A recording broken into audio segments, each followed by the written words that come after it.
당신들 부모가 가난하다고? 우리 집안에 가난한 집 애가 어떻게 들어왔는지 모르겠네. 결혼식 때부터 창피했다고. 정소영은 시어머니의 날카로운 목소리를 듣는 순간 손이 떨렸습니다. 하지만 그녀는 이미 결심했죠. 더 이상 참지 않기로. 집을 나가던 날 받은 전화 한 통. 회장님, 준비 다 됐습니다. 시어머니는 며느리가 누군지 알았을 때 얼굴이 새하얗게 질렸습니다. 김 실장, 다 팔아버려. 단 한 통의 전화로 시댁은 무너지기 시작했습니다. 당신 엄마 아직도 시골에서 식당한다며? 시어머니 안정희의 목소리가 거실에 울려 퍼졌습니다. 그 옆에 앉은 친구들이 킥킥거리며 웃었죠. 소영 씨 친정은 정말 형편이 어려운가 봐요. 아이고, 그러게 말이에요. 요즘 세상에 누가 그런 식당을 해요? 정소영은 부엌에서 설거지를 하며 그 소리를 다 들었습니다. 손이 떨렸지만 꾹 참았죠. 결혼 2년 차, 이런 일은 이제 익숙해졌으니까요. 시어머니 안정희는 60대 초반이었지만 여전히 깔끔한 외모를 유지하는 사람이었습니다. 남편이 중견기업 임원 출신이라는 자부심이 대단했죠. 아들 준호가 대학병원 의사라는 사실은 그녀의 또 다른 자랑거리였습니다. 소영아, 물 좀 가져와.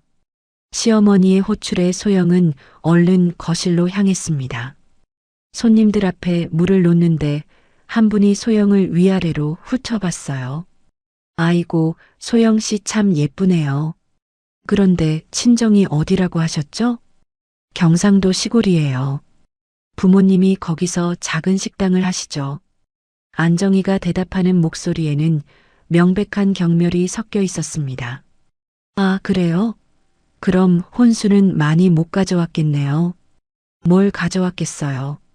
거의 빈손으로 왔다고 보면 돼요. 우리 준호가 다 마련했죠. 소영은 고개를 숙인 채 부엌으로 돌아왔습니다. 가슴이 답답했지만 표정 관리를 했죠. 실제로 혼수를 많이 준비하지 못한 건 사실이었으니까요. 부모님은 시골에서 30년 넘게 작은 한식당을 운영하고 계셨습니다. 넉넉하지는 않았지만 소영을 대학까지 보냈고 정직하게 살아오셨죠. 소영은 그런 부모님이 자랑스러웠습니다. 하지만 시댁은 달랐어요. 저녁 무렵 남편 준호가 퇴근했습니다. 32살의 준호는 외모도 괜찮고 능력도 있는 의사였죠. 소영은 대학 동기 소개로 그를 만났고 그의 다정한 모습에 반해 결혼을 결심했습니다. 하지만 결혼 후 준호는 완전히 달라졌어요. 소영아, 어머니 기분 좀 안 좋으신 것 같은데 무슨 일 있었어? 준호가 넥타이를 풀며 물었습니다. 아니, 별일 없었어. 소영은 애써 웃으며 대답했죠. 그날 밤 안정희가 아들을 불렀습니다. 소영은 방에 있었지만 거실에서 들려오는 대화가 다 들렸어요. 준호야, 엄마가 오늘 친구들 만났는데 또 소영이 얘기가 나왔어. 왜요, 어머니? 친구들이 자꾸 물어보잖아. 며느리 친정이 어떤지. 내가 뭐라고 대답해야 하니? 시골 식당집 딸이라고 솔직히 말하니까 다들 그 표정이더라. 어머니, 그게 무슨 상관이에요? 소영이는 좋은 애잖아요. 좋은 건 알아. 근데 우리 집안 체면이 있잖아. 너도 의사인데 며느리가 그런 집안 출신이면 사람들이 뭐라고 하겠니? 준호는 대답하지 않았습니다. 소영은 이불을 뒤집어 쓰고 눈물을 흘렸죠. 다음 날 아침 소영은 일찍 일어나 아침 준비를 했습니다. 시어머니는 상을 받으며 투덜거렸어요. 국이 너무 싱겁네. 집안일도 제대로 못 배워서 이러는 거야. 죄송해요, 어머니. 다시 끓일게요. 에이, 됐어. 그냥 먹을게. 매번 다시 하면 시간만 버리니까. 소영은 말없이 고개를 숙였습니다. 출근 준비를 하던 준호가 말했어요. 어머니, 저 오늘 늦을 것 같아요.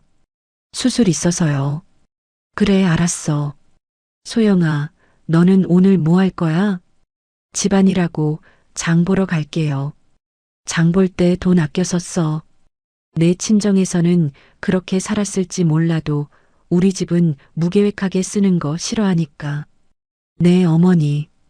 준호는 옆에서 듣고도 아무 말하지 않았습니다. 소영이 더 슬픈 건 바로 그 점이었죠. 오후에 소영은 시장에 장을 보러 갔습니다. 장바구니를 들고 걷는데 핸드폰이 울렸어요. 친정 엄마였습니다. 소영아, 잘 지내니? 네, 엄마. 잘 지내요. 시댁분들은 잘 대해주시고? 네, 잘해주세요. 거짓말이었습니다. 하지만 부모님을 걱정시키고 싶지 않았죠. 그래, 다행이다. 엄마가 반찬 좀 보낼까? 아니에요, 엄마. 괜찮아요. 그래, 알았어. 힘들면 언제든 집에 와. 전화를 끊고 소영은 한숨을 쉬었습니다. 눈물이 날 것 같았지만 참았어요. 집에 돌아오니 시어머니가 또 친구를 데려왔습니다. 이번에는 동네 부녀의 사람들이었죠. 소영 씨, 커피 좀 내와줘. 소영은 얼른 커피를 준비했습니다. 거실로 가져가는데 대화가 들렸어요. 정희 씨, 며느리 참 순하네요. 순하긴 한데 집안이 좀 그래요. 뭐 어쩌겠어요. 우리 준호가 좋아해서 결혼했는데. 그래도 준호 씨가 의사잖아요. 나중에 개업하면 돈 많이 벌 텐데요. 그러게요. 근데 며느리 친정에서 도움은 하나도 못 받으니까 다 우리가 준비해야죠. 소영은 커피잔을 내려놓으며 손이 떨렸습니다. 그 순간 잔이 받침에서 살짝 벗어났죠. 어머, 조심해요. 정신이 없네. 죄송합니다. 소영은 얼른 정리하고 부엌으로 돌아왔습니다. 더 이상 참기 힘들었어요.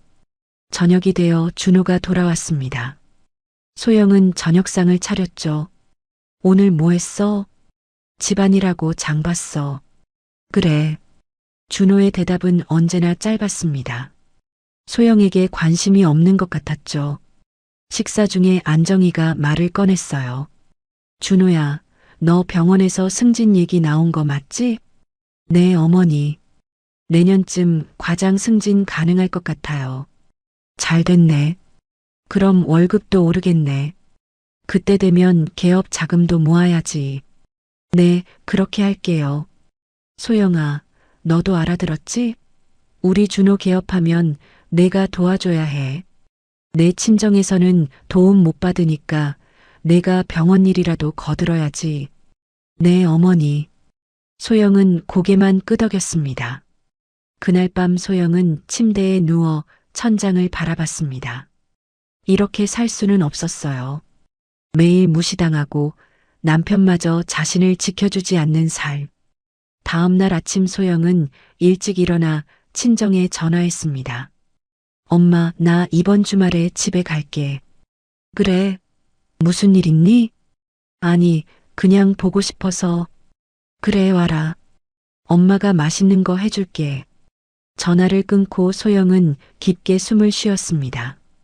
조금만 더 견디면 된다고 스스로를 다독였죠. 하지만 그날 오후 상황은 더 악화됐습니다.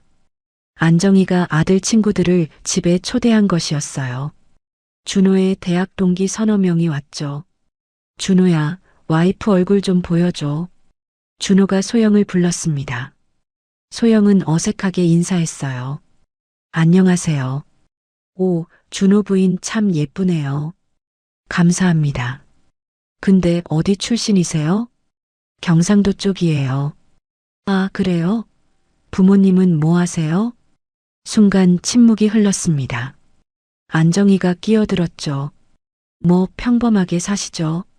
소영아, 들어가서 과일 좀 준비해와. 네, 어머니. 소영은 황급히 부엌으로 갔습니다. 거실에서 웃음소리가 들렸지만 소영에게는 조롱처럼 들렸어요. 그날 밤 소영은 준호에게 말했습니다. 여보, 나 이번 주말에 친정 갔다 올게. 왜? 무슨 일 있어? 그냥 부모님 보고 싶어서. 지금 가면 어머니가 뭐라고 하실 텐데. 나도 가끔은 집에 가야지. 알았어, 다녀와. 준호는 그렇게 말하고 돌아 누웠습니다.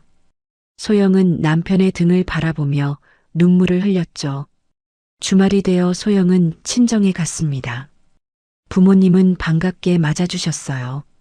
우리 딸 왔네. 많이 힘들지? 아니에요, 엄마. 괜찮아요. 하지만 엄마는 딸의 눈빛을 알아챘습니다. 소영아, 시댁에서 힘든 거 아니니? 아니에요. 진짜 괜찮아요. 엄마는 더 묻지 않았지만 걱정스러운 표정을 지었죠. 주말을 보내고 집에 돌아온 소영은 현관문을 열었습니다. 집안은 조용했죠. 준호는 당직이었고 시어머니는 외출 중이었습니다. 소영은 방에 들어가 가방을 내려놓았어요. 그때 핸드폰이 울렸습니다. 모르는 번호였죠. 여보세요? 소영 양, 저 김민준입니다. 남자의 목소리는 차분했지만 권위가 느껴졌습니다. 소영의 얼굴이 굳어졌어요. 김 실장님, 왜 연락하셨어요? 회장님께서 궁금해하십니다. 언제까지 그렇게 사실 거냐고요? 아직은 때가 아니에요. 소영 양, 벌써 2년이 지났습니다. 회장님께서 많이 걱정하십니다. 알아요. 조금만 더 시간을 주세요. 알겠습니다. 하지만 언제든 돌아오실 준비는 되어 있습니다. 전화를 끊고 소영은 깊게 한숨을 쉬었습니다. 거울을 보니 지친 자신의 얼굴이 보였어요. 사실 소영에게는 아무도 모르는 비밀이 있었습니다. 그녀는 태산자산운용그룹 회장 정재민의 외동딸이었죠. 그룹 자산 규모만 10조가 넘는 국내 5대 자산운용사였습니다. 3년 전 아버지 정재민 회장은 딸에게 제안했어요. 소영아, 넌 재벌가 딸로만 살아왔잖니. 평범한 삶이 어떤 건지 한번 경험해 보는 게 어떻겠니? 아빠, 그게 무슨 말씀이세요? 신분을 숨기고 3년만 평범하게 살아봐. 그래야 진짜 사람의 본성을 알 수 있고 나중에 회사를 이끌 때도 도움이 될 거야. 소영은 아버지의 제안을 받아들였습니다. 그렇게 신분을 숨기고 일반 회사에 취직했죠. 그리고 거기서 준호를 만났습니다. 처음엔 준호가 좋았어요. 다정했고 자상했죠. 하지만 결혼 후 시댁의 태도를 보며 소영은 깨달았습니다. 사람들이 자신을 대하는 태도가 얼마나 달라질 수 있는지를요. 현관문이 열리는 소리가 났습니다. 안정이가 돌아온 것이었죠. 소영아, 있니? 네, 어머니. 방에 있어요. 나와봐. 할 얘기가 있어. 소영은 거실로 나갔습니다. 안정이는 소파에 앉아 있었어요. 앉아. 소영이 조심스럽게 앉자 안정이가 입을 열었습니다. 소영아, 너 결혼한 지 벌써 2년 됐지? 네, 어머니. 근데 아직도 애 소식이 없네. 혹시 문제 있는 거 아니니? 아니에요. 아직 준비가 안 돼서요. 준비는 무슨 준비? 결혼하면 애 낳아야지. 우리 준호 나이도 있는데. 죄송해요, 어머니. 그리고 말이야. 너희 친정에서 명절 때마다 오지 말라고 해. 준호 친구들이나 친척들 오는데 내 부모님까지 오면 좀 그렇잖아. 소영의 손이 떨렸습니다. 어머니, 그게 무슨 말씀이세요? 뭐가 무슨 말씀이야? 시골 식당 하는 사람들이 우리 집에 와서 뭘 하겠어. 차라리 안 오는 게 서로 편해. 하지만 부모님도 가족인데요. 가족은 가족이지. 근데 우리 집안 체면도 있잖아. 너도 이해해야지. 소영은 더 이상 참을 수 없었습니다.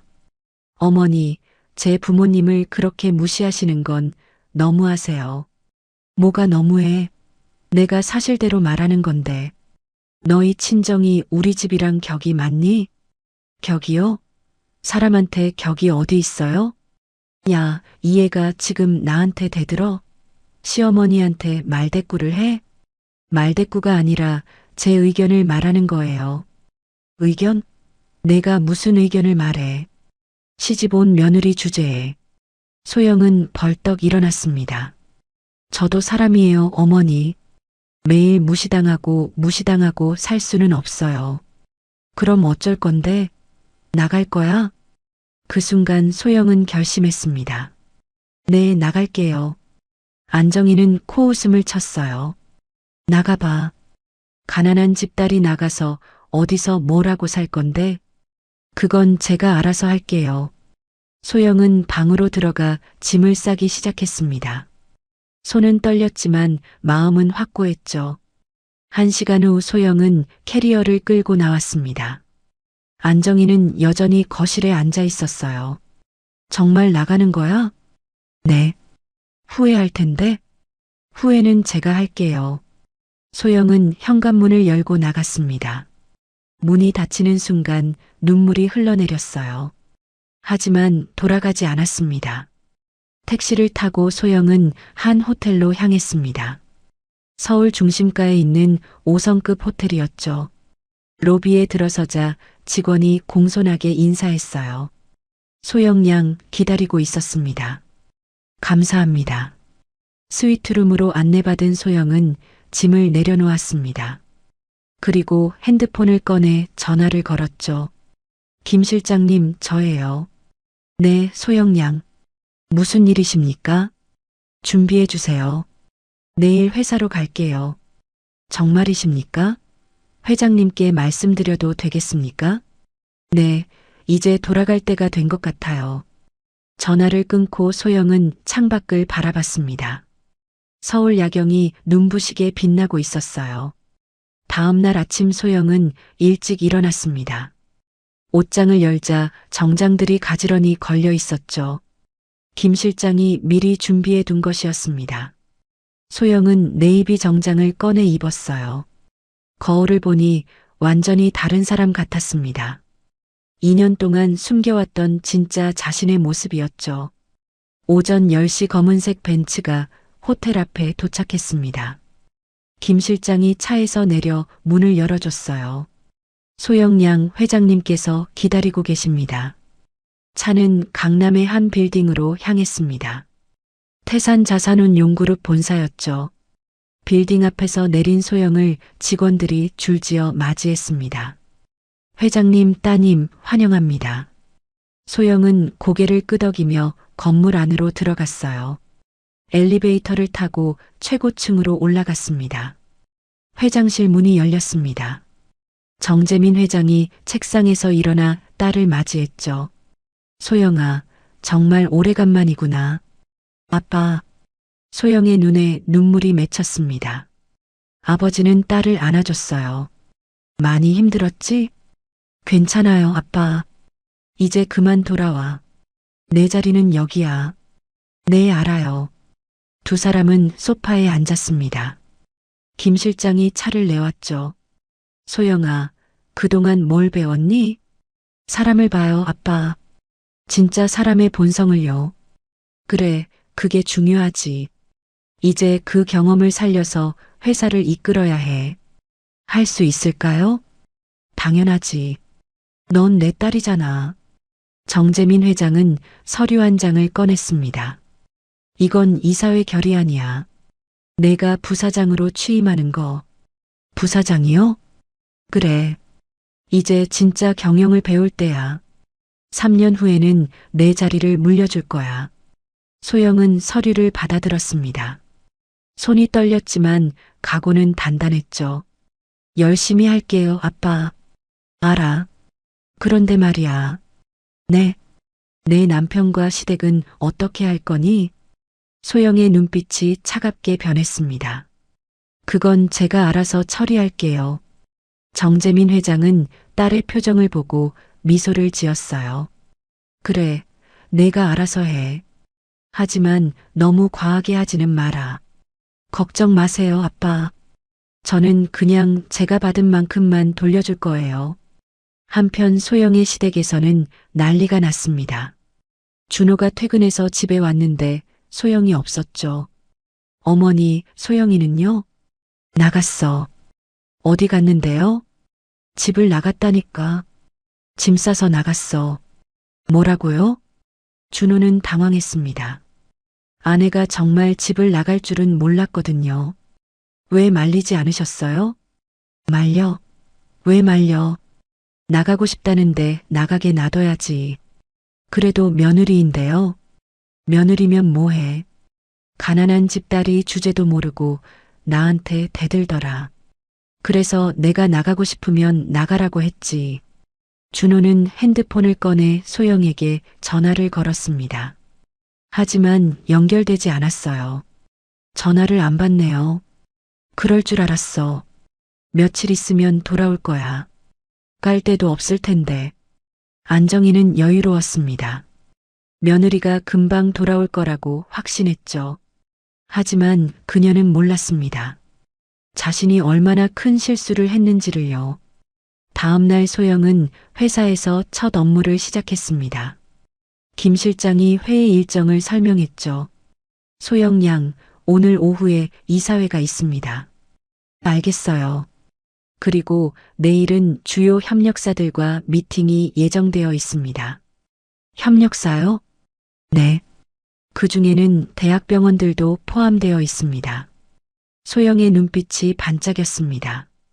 어느 병원들인데요? 서울대병원, 연세대병원, 그리고 준호 씨가 근무하시는 병원도 포함되어 있습니다. 그래요? 재미있겠는걸요. 김 실장은 소영의 표정을 보고 무언가 느꼈습니다. 하지만 아무 말도 하지 않았죠. 준비 잘해주세요, 김 실장님. 알겠습니다, 소영 양. 소영은 서류를 펼쳤습니다. 그 안에는 준호가 근무하는 병원의 재무 상태가 자세히 나와 있었어요. 흥미롭네요. 소영의 입가에 미소가 번졌습니다. 이제 게임이 시작되는 것이었죠. 공백 제외 3018자. 일주일이 지났습니다. 준호는 여전히 소영에게 연락이 닿지 않았어요. 문자도 보내고 전화도 했지만 아무 응답이 없었죠. 어머니, 소영이가 정말 안 돌아오면 어떡해요? 돌아올 거야. 갈 데가 어디 있겠어. 안정희는 여전히 자신만만했습니다. 하지만 그날 오후 준호에게 이상한 전화가 왔어요. 한준호 선생님, 저 병원 기획실입니다. 네, 무슨 일이신가요? 원장님께서 오늘 오후 4시에 급히 뵙자고 하십니다. 갑자기요? 무슨 일인데요? 자세한 건 모르겠습니다. 일단 오시라고 하셨습니다. 준호는 불안한 마음으로 원장실로 향했습니다. 문을 두드리자 안에서 들어오라는 소리가 들렸죠. 원장실에는 원장 말고도 기획실장과 경영관리 부장이 앉아 있었어요. 앉으세요, 한 선생님. 준호는 조심스럽게 앉았습니다. 무슨 일로 부르셨습니까? 원장이 심각한 표정으로 서류를 건넸죠. 이거 보세요. 준호가 서류를 펼쳤습니다. 태산자산운용그룹과의 협력 계약서였어요. 이게 뭡니까? 우리 병원이 추진하던 신관 건립 프로젝트 알고 있죠? 네, 알고 있습니다.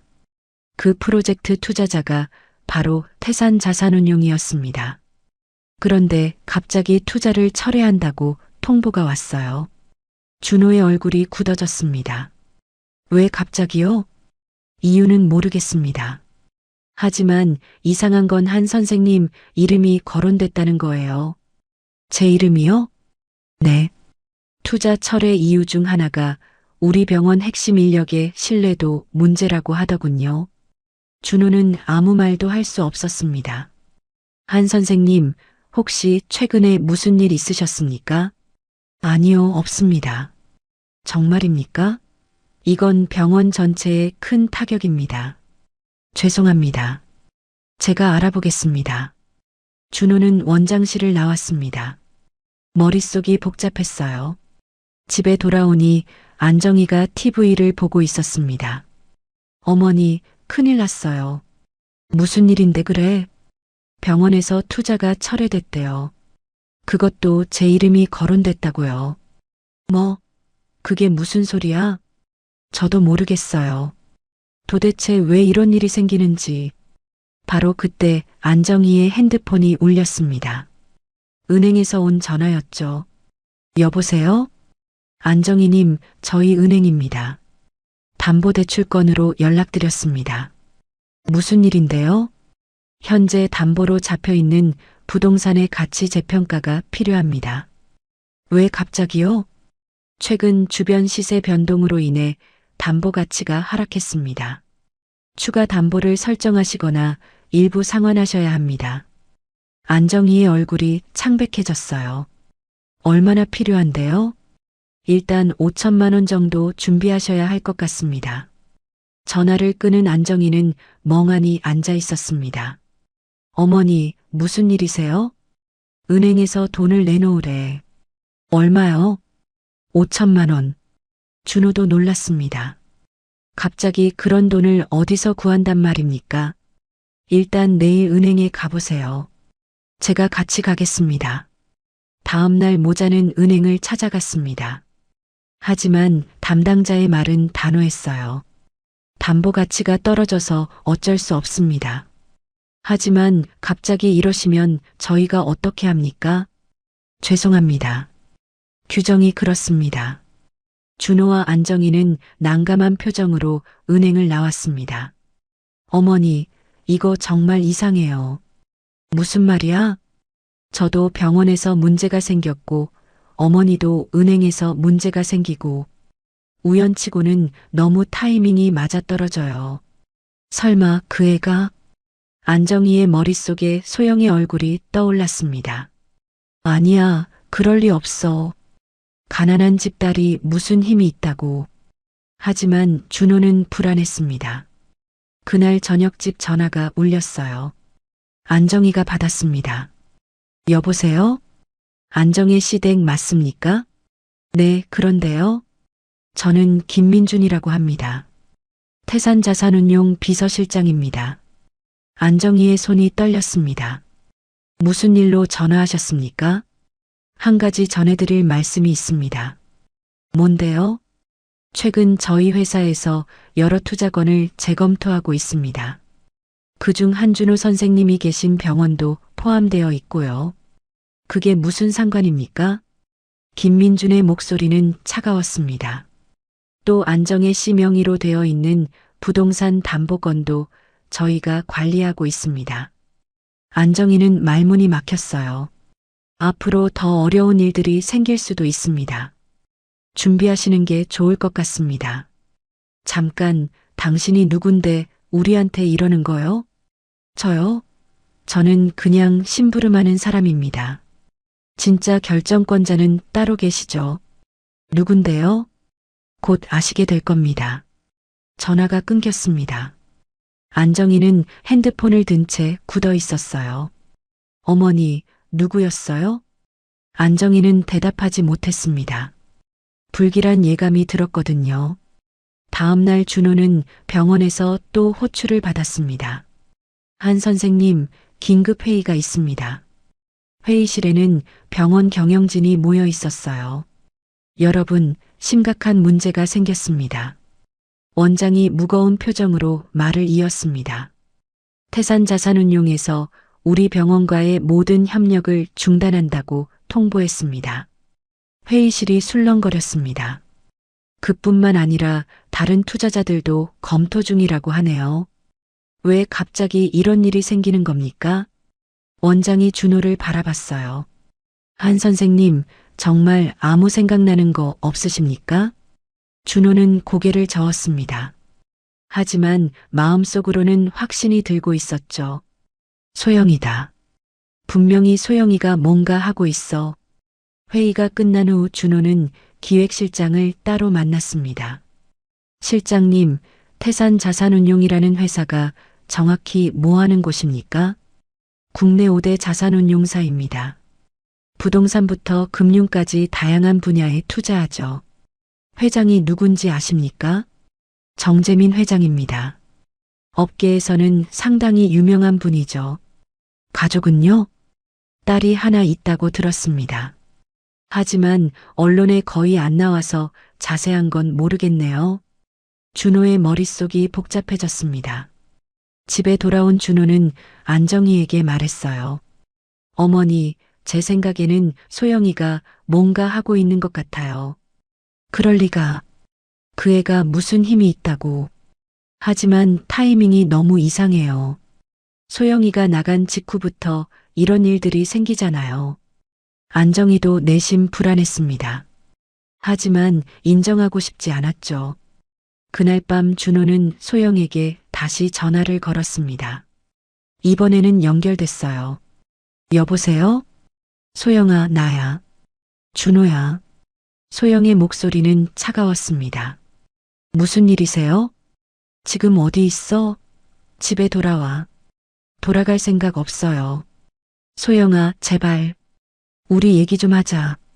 더 이상 할 얘기 없어요. 끊을게요. 잠깐, 소영아. 하지만 전화는 끊겼습니다. 준호는 핸드폰을 움켜쥐었어요. 안정희가 물었습니다. 소영이 뭐래? 돌아올 생각 없대요. 그럼 어떡하니? 지금 상황이 이런데. 준호는 대답하지 못했습니다. 상황은 점점 더 악화되고 있었거든요. 이틀 후 준호의 병원에 공문이 도착했습니다. 원장실에서 긴급 소집 공고가 내려왔죠. 준호도 회의실로 향했어요. 회의실 분위기는 무겁기만 했습니다. 원장이 서류를 탁자에 내려놨어요. 여러분, 최악의 상황입니다. 무슨 일입니까? 태산자산운용에서 정식으로 투자 철회 통보를 했습니다.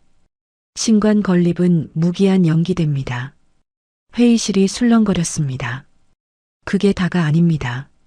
우리 병원 주거래 은행에서도 대출 심사를 다시 하겠답니다. 왜 갑자기요? 태산자산운용이 우리 은행의 주요 주주거든요. 그쪽에서 압력을 넣는 것 같습니다. 준호의 얼굴이 창백해졌어요. 원장님, 제가 태산자산운용에 직접 연락해 보겠습니다. 한 선생님, 이미 여러 번 시도했습니다. 하지만 면담 자체를 거부하더군요. 그럼 어떡합니까? 원장이 준호를 빤히 바라봤습니다. 한 선생님, 정말 아무것도 모르십니까? 왜 우리 병원이 타깃이 된 건지. 준호는 입술을 깨물었어요. 말할 수 없었습니다. 회의가 끝나고 준호는 휴게실로 향했습니다. 커피를 마시는데 동료 의사가 다가왔죠. 준호야, 요즘 무슨 일 있니? 아니, 별일 없어. 소문 들었어. 내 부인이 집 나갔다며? 준호는 놀라서 동료를 바라봤습니다. 그걸 어떻게 알아? 병원이 좁잖아. 다들 알아. 준호는 한숨을 쉬었어요. 그런데 말이야. 혹시 내 부인이 태산자산운용이랑 관련 있는 거 아니야? 무슨 소리야? 타이밍이 너무 딱 맞아떨어지잖아. 부인 나간 직후부터 이 난리가 났으니까. 설마 그럴 리가. 하지만 준호도 이제는 확신하고 있었습니다. 그날 저녁 집에 돌아온 준호는 안정희와 마주 앉았어요. 어머니, 제 생각에는 소영이가 태산자산운용이랑 관련이 있는 것 같아요. 말도 안 돼. 가난한 집딸이 그런 대기업이랑 무슨 상관이야. 하지만 이 모든 게 우연이라고 보기엔 너무 이상해요. 그때 현관벨이 울렸습니다. 택배였죠. 준호가 문을 열자 택배 기사가 서류 봉투를 건넸어요. 안정희님 맞으십니까? 네, 맞습니다. 서명 부탁드립니다. 준호가 받아서 안정희에게 건넸습니다. 안정희가 봉투를 열었어요. 안에는 법원 통지서가 들어 있었습니다. 뭐야, 이게? 대출 담보 부족으로 인한 경매 진행 안내서였어요. 경매? 우리 집을? 안정희의 손이 떨렸습니다. 어머니, 제가 볼게요. 준호가 서류를 확인했습니다. 담보로 잡혀있던 부동산이 경매에 넘어간다는 내용이었죠. 이거 진짜입니까? 진짜인 것 같아요. 법원 도장이 찍혀 있어요. 안정희는 소파에 주저앉았습니다. 어떻게 이럴 수가. 바로 그때 안정희의 핸드폰이 울렸어요. 모르는 번호였습니다. 여보세요? 안정희 씨, 저 김민준입니다. 안정희의 얼굴이 굳어졌어요. 당신 또 뭐야? 경매 통지서 받으셨죠? 당신이 이런 거야? 저는 아니고요. 제 상사가 그러셨습니다. 상사가 누군데? 궁금하시면 내일 오후 3시에 저희 본사로 오시죠. 주소는 문자로 보내드리겠습니다. 전화가 끊겼습니다. 어머니, 누구였어요? 태산자산운용 사람이래. 내일 본사로 오라는군. 가보세요, 어머니. 저도 같이 갈게요. 다음 날 오후 준호와 안정희는 태산자산운용 본사 앞에 섰습니다. 강남 한복판에 위치한 초고층 빌딩이었죠. 와, 정말 큰 회사네. 두 사람은 로비로 들어갔습니다. 접수대에서 방문 목적을 말하자 직원이 안내했어요. 30층으로 올라가시면 됩니다. 엘리베이터를 타고 올라가는 동안 안정희는 긴장했습니다. 30층에 내리자 김민준이 기다리고 있었어요. 안정희 씨, 한준호 선생님 오셨군요. 당신이 김민준이요? 네, 맞습니다. 이쪽으로 오시죠. 김민준은 두 사람을 회의실로 안내했습니다. 회의실 창문으로는 서울 전경이 한눈에 보였어요.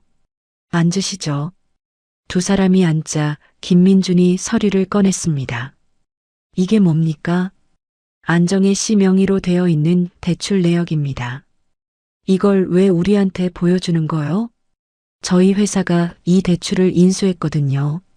준호가 끼어들었습니다. 도대체 왜 우리를 이렇게 괴롭히는 겁니까? 김민준이 미소를 지었어요. 괴롭히다니요. 저희는 정당한 업무를 할 뿐입니다. 이게 정당한 업무요? 갑자기 경매를 진행하는 게 계약서를 잘 읽어보시죠. 담보 가치가 떨어지면 추가 담보를 요구할 수 있다고 되어 있습니다.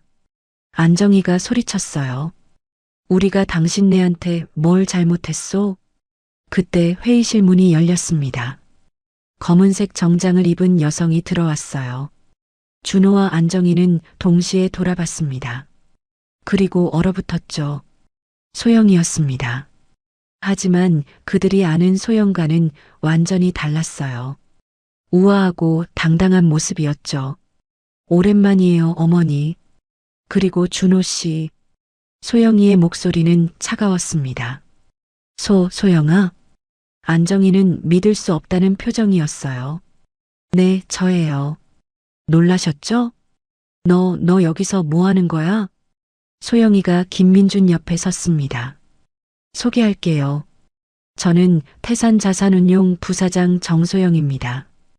회의실이 정적에 휩싸였습니다. 준호의 얼굴이 새하얗게 질렸어요. 부사장? 네, 부사장이요. 그리고 정재민 회장의 외동딸이기도 하죠. 안정희는 의자를 붙잡았습니다. 다리에 힘이 풀렸거든요. 그럼 내가 이 모든 걸... 소영이가 고개를 끄덕였어요. 네, 제가 지시했습니다. 김 실장님 수고하셨어요. 김민준이 공손히 고개를 숙였습니다. 소영아, 아니 부사장님. 이건 좀 심한 거 아닙니까? 준호가 떨리는 목소리로 말했죠. 심하다고요? 2년 동안 저한테 하신 일들보다 심합니까? 그건 그렇지만 어머니는 매일 저를 가난한 집 딸이라고 무시하셨죠.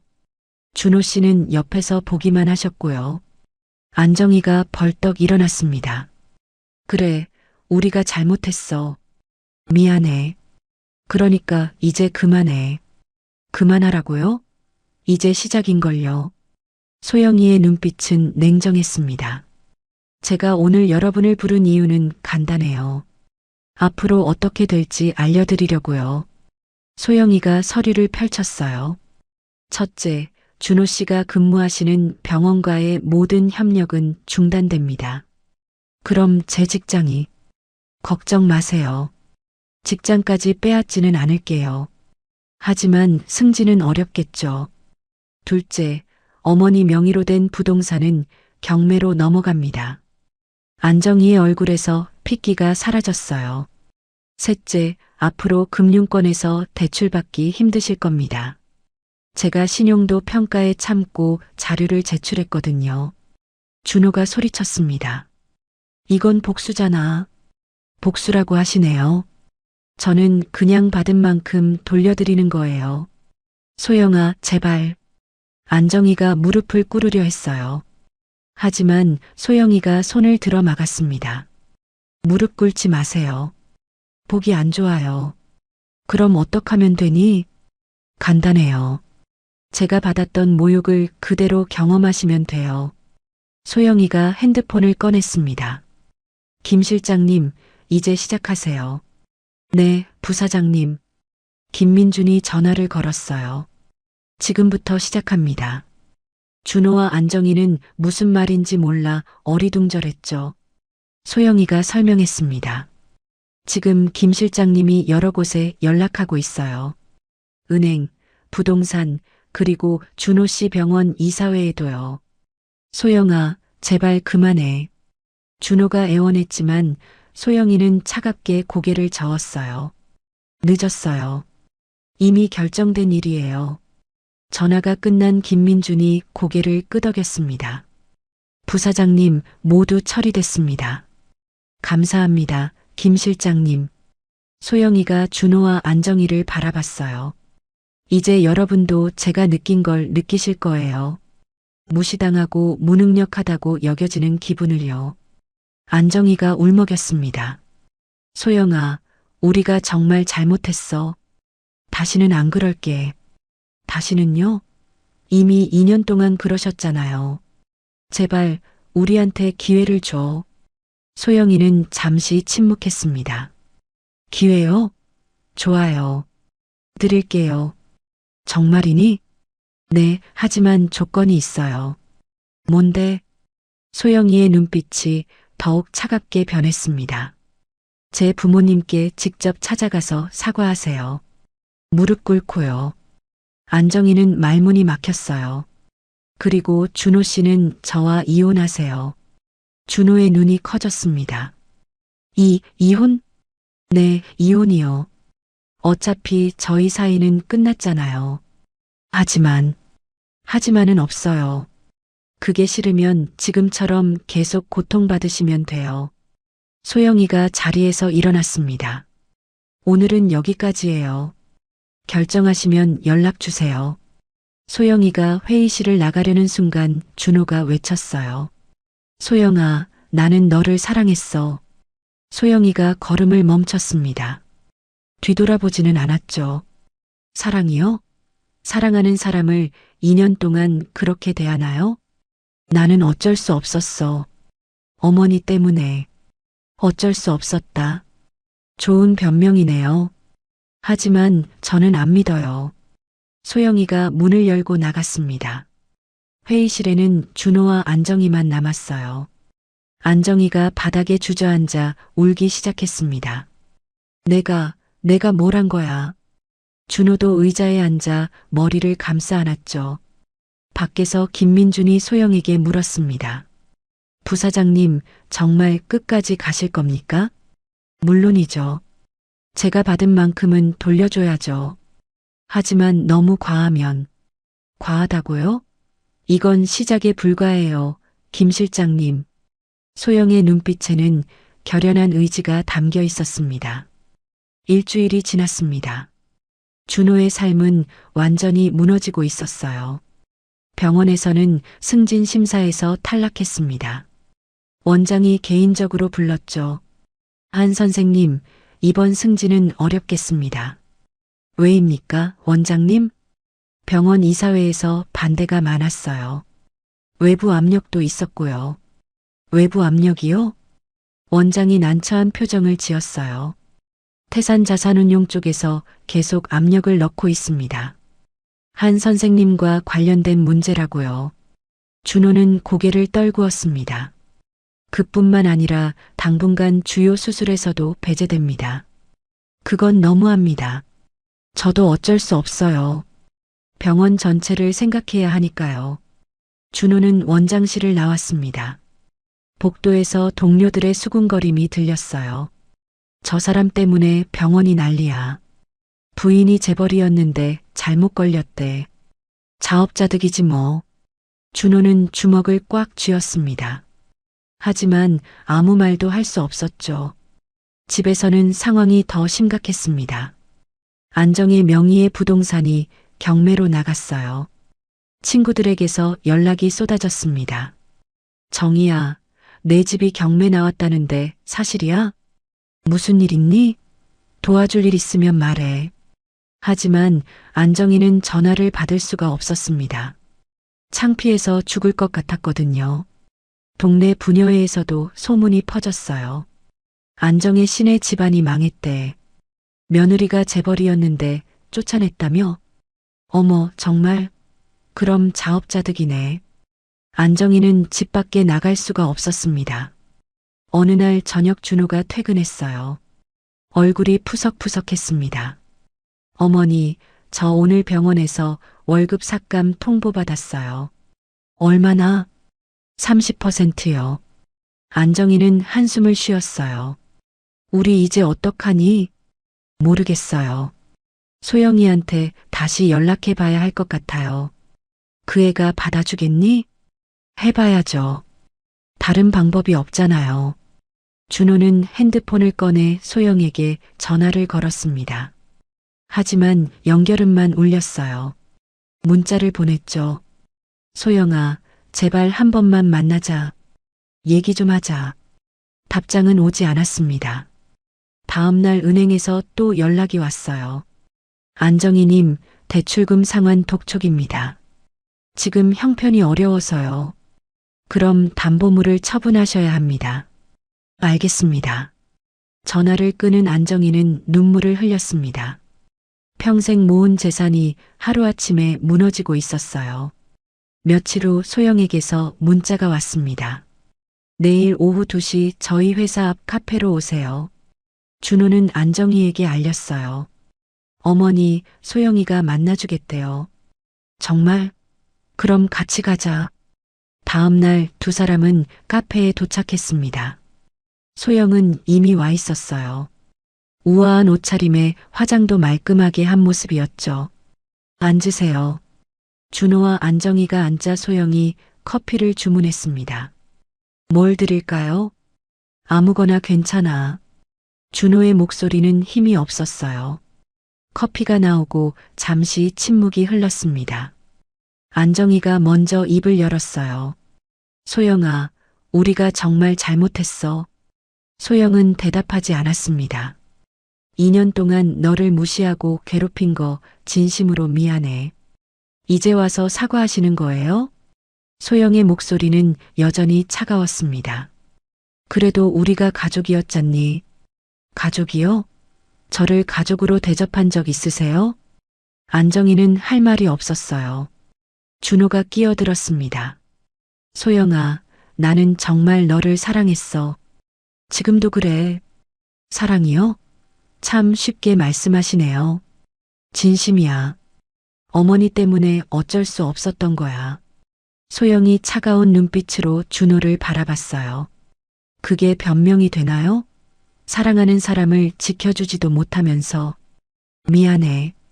정말 미안해. 준호의 눈에 눈물이 맺혔습니다. 소영아, 우리 다시 시작할 수 없을까? 다시요? 소영이 비웃음을 터뜨렸어요. 이제 와서 다시 시작하자고요? 제가 부자라는 걸 알았으니까요. 그게 아니야. 그럼 뭔데요? 진심이라고 믿으라고요? 소영이 가방에서 서류를 꺼냈습니다. 이혼 서류예요. 서명하세요. 준호는 서류를 받아들었어요. 손이 떨렸습니다. 이혼은 너무해. 너무한 건 저한테 하신 일들이에요. 안정희가 소영의 손을 잡으려 했어요. 소영아, 제발. 우리한테 한 번만 기회를 줘. 소영이 손을 뿌리쳤습니다. 기회요? 2년 동안 기회는 충분히 있었어요. 하지만 한 번도 저를 제대로 대해주신 적 없잖아요. 이제라도 잘할게. 정말로. 믿을 수 없어요. 소영이 자리에서 일어났습니다. 일주일 드릴게요. 그때까지 이혼 서류에 서명해서 보내세요. 그리고 어머니는 제 친정 부모님께 사과하러 가세요. 안정희의 얼굴이 굳어졌어요. 시골까지 가라고? 네, 무릎 꿇고 사과하세요. 2년 동안 무시했던 것에 대해서요. 그건 너무 모욕적이야. 소영이 차갑게 웃었어요. 제가 받은 모욕에 비하면 아무것도 아니에요. 소영이 카페를 나갔습니다. 준호와 안정희는 멍하니 앉아 있었어요. 어머니, 이제 어떡해요? 모르겠다. 정말 모르겠어. 그날 밤 준호는 이혼 서류를 펼쳐놓고 고민했습니다. 서명을 해야 할까 말아야 할까? 하지만 선택의 여지가 없었어요. 이대로 가면 모든 게 무너질 테니까요. 며칠 후 안정희는 결국 소영의 친정을 찾아가기로 했습니다. 경상도까지 기차를 타고 갔죠. 작은 시골 마을에 도착했어요. 소영 부모님이 운영하는 식당을 찾았습니다. 식당 문을 열고 들어가자 소영 어머니가 놀란 표정으로 안정희를 바라봤어요. 사돈 어른, 어떻게 여기까지? 할 말이 있어서 왔습니다. 앉으세요. 안정희는 자리에 앉았습니다. 그리고 깊게 숨을 들이쉬었죠. 사돈 어른, 제가 잘못했습니다. 무슨 말씀이세요? 안정희가 바닥에 무릎을 꿇었어요. 2년 동안 소영이를 무시하고 괴롭혔습니다. 그리고 두 분을 깔봤습니다. 정말 죄송합니다. 소영 어머니는 당황했어요. 일어나세요, 사돈 어른. 이러시면 안 됩니다. 받아주셔야 합니다. 제가 너무 큰 잘못을 했어요. 안정희는 눈물을 흘리며 절을 했습니다. 소영 아버지도 나왔어요. 도대체 무슨 일입니까? 소영 어머니가 설명했죠. 사돈이 소영이한테 잘못했다고 사과하러 왔대요. 소영 아버지의 표정이 굳어졌습니다. 우리 딸이 시댁에서 고생 많이 했나 보군요. 정말 죄송합니다. 안정희는 계속 머리를 조아렸어요. 소영 부모님은 서로 얼굴을 마주 봤습니다. 일어나세요, 사돈 어른. 이미 일어난 일이니 어쩔 수 없죠. 안정희가 고개를 들었어요. 용서해 주시는 겁니까? 용서는 우리가 할 게 아니라 소영이가 할 겁니다. 안정희는 다시 고개를 숙였습니다. 그날 저녁 안정희는 서울로 돌아왔어요. 집에 도착하니 준호가 기다리고 있었습니다. 어머니, 어떻게 됐어요? 사과는 했어. 하지만 소영이가 용서해 줄지는 모르겠다. 준호는 한숨을 쉬었어요. 저도 이혼 서류에 서명했어요. 정말? 네, 다른 방법이 없었어요. 두 사람은 침묵 속에 앉아 있었습니다. 그들이 지은 죄의 대가는 아직 끝나지 않았어요. 이혼 서류를 받은 소영은 아버지 회장실에서 서류를 확인했습니다. 김민준이 들어와 보고했죠. 부사장님, 한준호 씨가 서명한 이혼 서류입니다. 감사합니다, 김 실장님. 소영은 서류를 덮으며 창밖을 바라봤어요. 복잡한 감정이 밀려왔지만 후회는 없었습니다. 부사장님, 이제 어떻게 하실 겁니까? 본격적으로 일할 거예요. 이제 과거는 정리됐으니까요. 알겠습니다. 며칠 후 소영은 첫 공식 행사에 참석했습니다. 국내 주요 자산운용사 대표들이 모인 포럼이었죠. 소영이 입장하자 사람들의 시선이 집중됐어요. 검은색 정장을 입은 그녀는 당당하고 우아했습니다. 태산자산운용 부사장 정소영입니다. 만나 뵙게 되어 영광입니다. 소영의 인사에 다른 대표들이 박수를 쳤습니다. 발표 순서가 되어 소영이 단상에 올랐어요.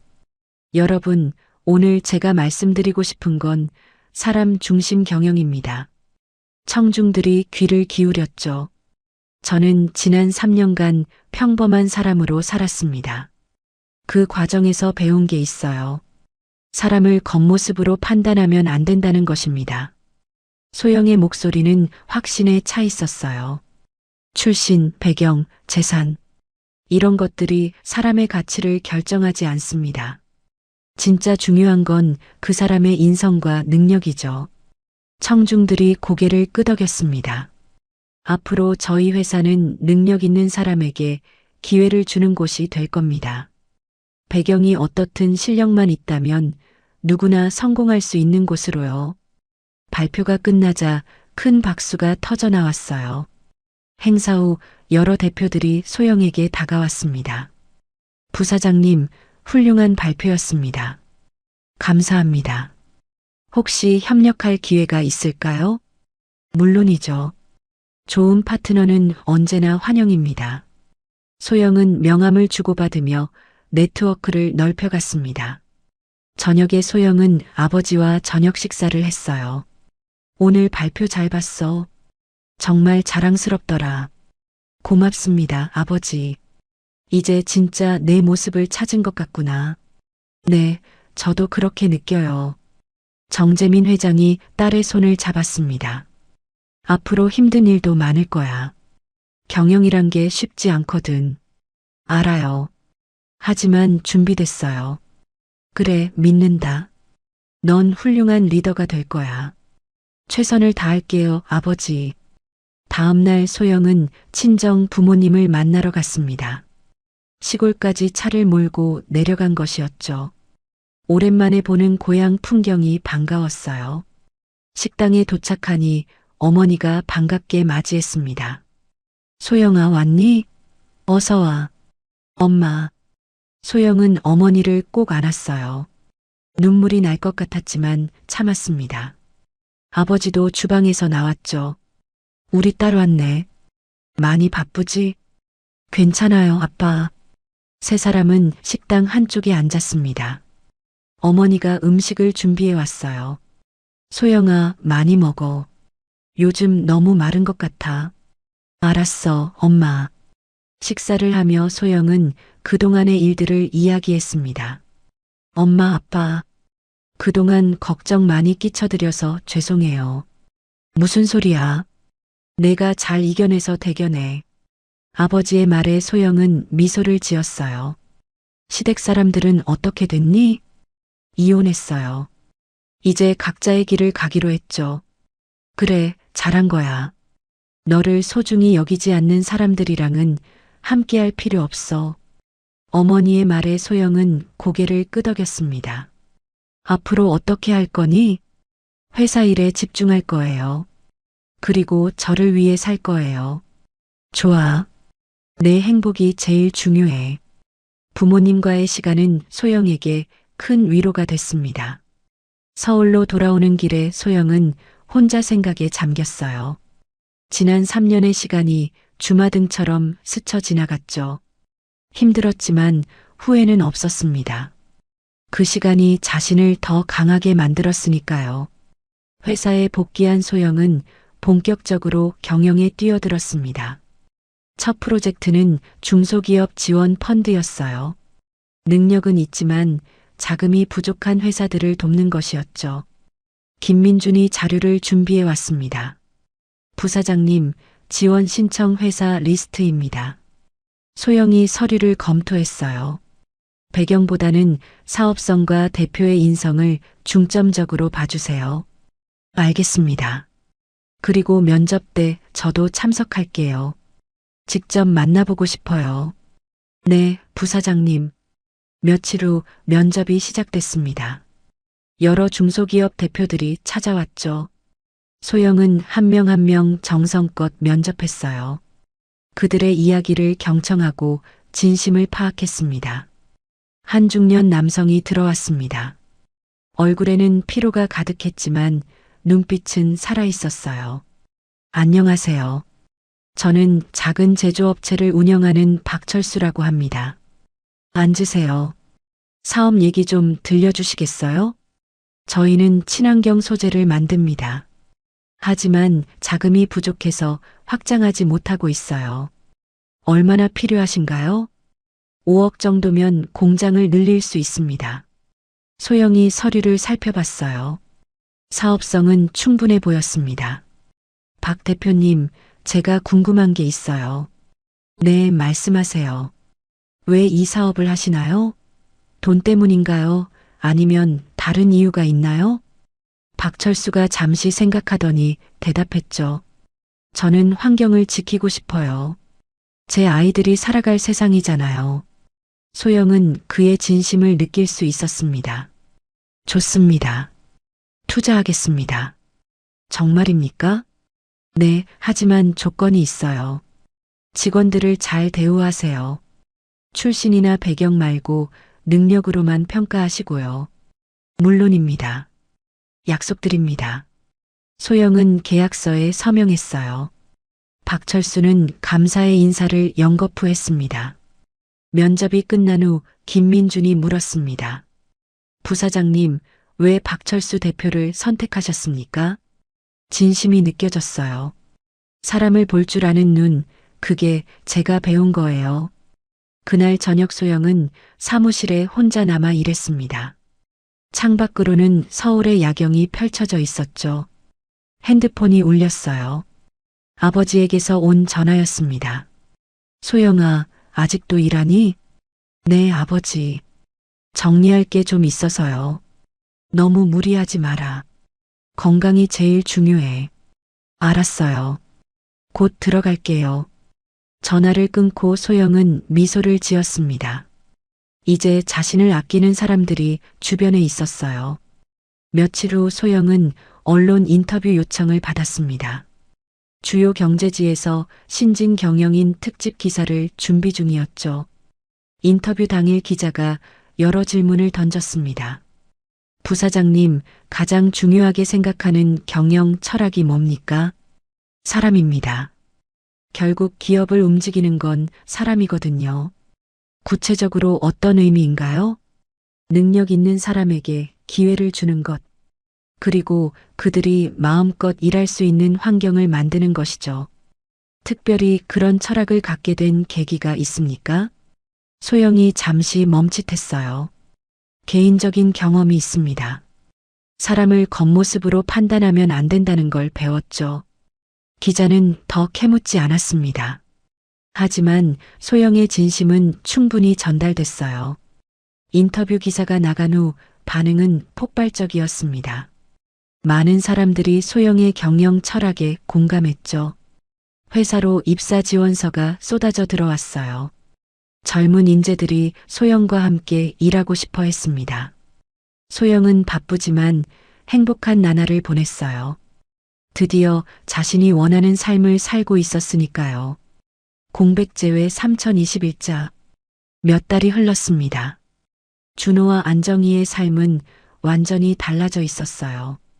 경매로 집은 넘어갔고 작은 아파트로 이사했죠. 준호는 여전히 병원에서 일했지만 예전 같지 않았습니다. 승진도 막혔고 주요 업무에서도 배제됐어요. 어느 날 저녁 안정희가 준호에게 말했습니다. 준호야, 우리 이제 어떻게 살아야 하니? 모르겠어요, 어머니. 그냥 하루하루 버티는 거죠. 내가 소영이한테 너무 못했구나. 이제 와서 후회해도 소용없어요. 준호는 쓴웃음을 지었어요. 며칠 후 준호는 병원 복도에서 우연히 소영의 소식을 들었습니다. 동료 의사들이 경제 기사를 보며 이야기하고 있었죠. 이 사람 봐. 태산자산운용 부사장이래. 어머, 정말 젊은데? 능력자인가 보네. 회장 딸이라던데. 그래도 실력은 인정받는다더라. 준호는 멀찌감치 서서 기사를 봤어요. 소영의 사진이 크게 실려 있었습니다. 당당하고 자신감 넘치는 모습이었죠. 준호의 가슴이 먹먹해졌습니다. 집에 돌아온 준호는 안정희에게 기사를 보여줬어요. 어머니, 이거 보세요. 안정희가 기사를 읽었습니다. 표정이 점점 어두워졌죠. 정말 대단하게 됐네. 우리가 얼마나 큰 실수를 했는지 이제야 알겠어요. 안정희는 신문을 내려놓으며 한숨을 쉬었습니다. 그날 밤 준호는 용기를 내어 소영에게 문자를 보냈어요. 소영아, 한 번만 만날 수 있을까? 마지막으로 할 말이 있어. 답장은 다음 날 왔습니다. 다음 주 토요일 오후 2시 강남역 근처 카페로 오세요. 준호는 안도의 한숨을 쉬었습니다. 토요일이 되었어요. 준호는 안정희와 함께 카페로 향했습니다. 약속 장소에 먼저 도착한 두 사람은 긴장한 표정으로 기다렸죠. 오후 2시 정각 소영이 나타났습니다. 검은색 원피스에 선글라스를 쓴 모습이었어요. 소영은 선글라스를 벗으며 자리에 앉았습니다. 오랜만이에요. 소영아. 준호가 먼저 입을 열었지만 말이 막혔어요. 무슨 얘기를 하고 싶으신 거죠? 소영의 목소리는 담담했습니다. 안정희가 고개를 숙였어요. 소영아, 정말 미안해. 우리가 너무 잘못했어. 이제 와서 사과하시는 거예요? 그래도 한 번은 제대로 사과하고 싶었어. 준호도 거들었죠. 소영아, 나도 미안해. 내가 너를 제대로 지켜주지 못했어. 소영은 커피를 한 모금 마셨습니다. 그래서 제게 뭘 바라시는 건가요? 바라는 건 없어. 그냥 진심으로 사과하고 싶었어. 안정희가 가방에서 편지 한 통을 꺼냈어요. 이거 내 부모님께 쓴 편지야. 직접 전해주면 좋겠어. 소영이 편지를 받았습니다. 알겠어요. 전해드릴게요. 고맙다, 소영아. 잠시 침묵이 흘렀습니다. 준호가 조심스럽게 물었어요. 소영아, 너 지금 행복하니? 소영이 고개를 끄덕였습니다. 네, 행복해요. 처음으로 제 삶을 살고 있어요. 다행이다. 준호의 목소리에는 진심이 담겨 있었어요. 준호 씨도 이제 새로운 시작을 하세요. 어머니도요. 우리가 그럴 자격이 있을까? 자격은 스스로 만드는 거예요. 과거에 매이지 말고 앞으로 나아가세요. 소영의 말에 두 사람은 고개를 끄덕였습니다. 그래, 알았어. 우리도 노력할게. 안정희가 눈물을 닦았어요. 소영아, 정말 잘 살아라. 내가 행복하면 그걸로 됐어. 감사해요, 어머니. 소영이 자리에서 일어났습니다. 이제 가볼게요. 두 분도 건강하세요. 소영아. 준호가 다시 불렀지만 소영은 돌아보지 않았어요. 카페 문을 열고 나가는 뒷모습이 당당했습니다. 준호와 안정희는 한동안 자리에 앉아 있었어요. 어머니, 소영이 정말 달라졌어요. 그래, 우리가 알던 그 애가 아니야. 우리 때문이에요. 알아, 다 우리 잘못이지. 두 사람은 무거운 발걸음으로 카페를 나섰습니다. 그날 저녁 준호는 혼자 방에 앉아 생각했어요. 소영과의 추억들이 떠올랐습니다. 처음 만났을 때 그녀의 맑은 웃음, 결혼식 날의 행복한 모습, 하지만 그 후로는 힘들어하는 모습뿐이었죠. 준호는 자신이 얼마나 형편없는 남편이었는지 깨달았습니다. 어머니 안정희도 마찬가지였어요. 거실에 앉아 과거를 돌아봤죠. 자신이 소영에게 했던 말들이 하나하나 떠올랐습니다. 얼마나 상처를 줬을까요? 이제 와서 후회해도 소용없었어요. 이미 모든 게 끝났으니까요. 며칠 후 소영은 친정 부모님께 안정희의 편지를 전했습니다. 엄마, 이거 시어머니가 쓴 편지래요. 어머니가 편지를 읽었어요. 진심 어린 사과가 담겨 있었습니다. 그래도 이제라도 잘못을 인정하네. 엄마는 용서하실 거예요? 용서는 이미 했어. 하지만 잊을 수는 없지. 소영도 고개를 끄덕였습니다. 그날 밤 소영은 침대에 누워 천장을 바라봤어요. 준호와의 마지막 만남이 떠올랐습니다. 가슴 한구석이 아팠지만 후회는 없었어요. 이제 정말 새로운 시작을 할 때였으니까요. 다음 날 소영은 회사에서 새로운 프로젝트 회의를 주재했습니다. 여러분, 이번 분기 목표는 중소기업 50곳에 투자하는 겁니다. 직원들이 박수를 쳤어요. 우리가 도울 수 있는 사람들이 많습니다. 함께 노력합시다. 네, 부사장님. 소영은 당당하게 회의를 이끌었습니다. 이제 과거는 정말 끝났어요. 공백 제외 3,006자. 1년 후, 소영은 태산자산운용그룹의 대표이사가 되었습니다. 정재민 회장이 은퇴하면서 딸에게 경영권을 물려준 것이었죠. 취임식 날 많은 사람들이 모였어요. 임직원들, 협력사 대표들, 언론까지. 소영은 단상에 올라 취임사를 시작했습니다. 존경하는 임직원 여러분, 그리고 내빈 여러분. 오늘 이 자리에 서게 되어 영광입니다. 박수가 터져 나왔어요.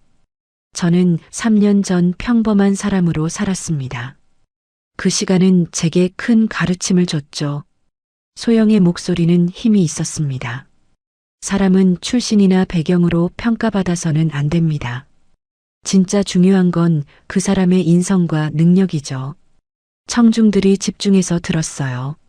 앞으로 우리 회사는 능력 있는 모든 사람에게 기회를 줄 겁니다. 누구든 실력만 있다면 성공할 수 있는 곳으로 만들겠습니다. 다시 박수가 쏟아졌습니다. 그리고 저는 약속드립니다. 직원들을 가족처럼 대하고 협력사를 파트너로 존중하겠습니다. 소영의 취임사는 많은 사람들에게 감동을 줬어요. 행사가 끝난 후 아버지 정재민이 딸에게 다가왔습니다. 정말 훌륭했어, 소영아. 고맙습니다, 아버지. 이제 진짜 내 시대야. 자신 있게 해나가렴. 최선을 다할게요. 두 사람은 포옹했습니다. 저녁에는 임원진과 회식이 있었어요. 소영은 직원들과 허물없이 대화했습니다. 대표님, 앞으로 잘 부탁드립니다. 김민준이 건배를 제안했죠. 저야말로 부탁드립니다. 함께 좋은 회사 만들어요. 모두가 함께 건배했습니다. 회식 중 한 직원이 질문했어요. 대표님, 가장 하고 싶은 일이 뭔가요? 소영이 잠시 생각하더니 대답했습니다. 소외된 사람들에게 기회를 주는 거예요. 저도 한때 그런 경험을 했거든요. 직원들이 고개를 끄덕였어요. 그래서 우리 회사가 특별한 거군요. 맞아요. 우리는 돈만 버는 게 아니라 사람을 키우는 회사예요. 소영의 말에 모두가 박수를 쳤습니다. 다음 날 소영은 사무실에서 보고서를 검토하고 있었어요. 김민준이 노크를 하고 들어왔습니다. 대표님, 한준호 씨에 관한 보고가 있습니다. 소영이 고개를 들었어요. 무슨 일인가요? 병원에서 해고됐다고 합니다. 소영의 표정이 굳어졌습니다. 왜요? 병원 경영이 어려워지면서 구조조정이 있었답니다. 소영은 잠시 생각에 잠겼어요. 알겠어요. 그건 제 탓은 아니죠? 물론입니다. 저희가 개입한 건 아닙니다. 그럼 됐어요. 하지만 소영의 마음은 편치 않았습니다. 그날 저녁 소영은 혼자 한강공원을 걸었어요. 바람이 시원하게 불어왔습니다. 핸드폰이 울렸죠. 모르는 번호였어요. 여보세요? 소영아, 나 준호야. 소영은 놀랐지만 침착하게 대답했습니다. 무슨 일이세요? 소영아, 내가 병원에서 잘렸어. 알고 있어요. 내가 한 거니? 아니에요. 저는 아무것도 안 했어요. 정말이야? 정말이에요. 그건 병원 사정이에요. 준호가 한숨을 쉬었어요. 미안해. 내 탓으로 돌려서. 괜찮아요. 근데 왜 전화하신 거예요? 그냥 내 목소리가 듣고 싶었어. 소영은 대답하지 않았습니다. 소영아, 너 정말 행복하니? 네, 행복해요. 다행이다. 나는 내가 행복하면 그걸로 됐어. 준호 씨도 행복하세요. 새로운 시작하시고요. 고마워, 소영아. 그럼 잘 살아. 네, 안녕히 계세요.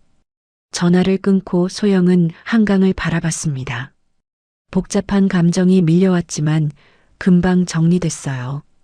이제 정말 끝이었습니다. 며칠 후 소영은 중요한 결정을 했어요. 장학재단을 설립하기로 한 것이었죠. 김민준에게 지시했습니다. 가난하지만 능력 있는 학생들을 돕는 재단을 만들고 싶어요. 좋은 생각입니다, 대표님. 제 이름으로 하지 말고 회사 이름으로 해주세요. 알겠습니다. 그리고 선발 기준은 성적이 아니라 잠재력으로 해주세요. 네, 대표님. 재단 설립 소식이 알려지자 많은 호응을 받았어요. 학생들과 학부모들이 감사 편지를 보내왔습니다. 소영은 그 편지들을 하나하나 읽으며 보람을 느꼈죠. 몇 달 후 첫 장학생 선발이 있었어요. 소영은 직접 면접에 참여했습니다. 한 학생이 들어왔어요. 고등학생인 듯 했죠. 안녕하세요. 저는 이민지라고 합니다. 앉으세요. 왜 이 장학금을 받고 싶나요? 저희 집이 어려워서 대학 진학이 힘들어요. 하지만 공부를 계속하고 싶어요. 소영은 학생의 눈빛을 봤습니다. 간절함이 느껴졌어요. 꿈이 뭔가요? 의사가 되고 싶어요. 가난한 사람들을 무료로 치료해주는 의사요. 소영은 미소를 지었습니다. 좋은 꿈이네요. 꼭 이루세요. 정말요?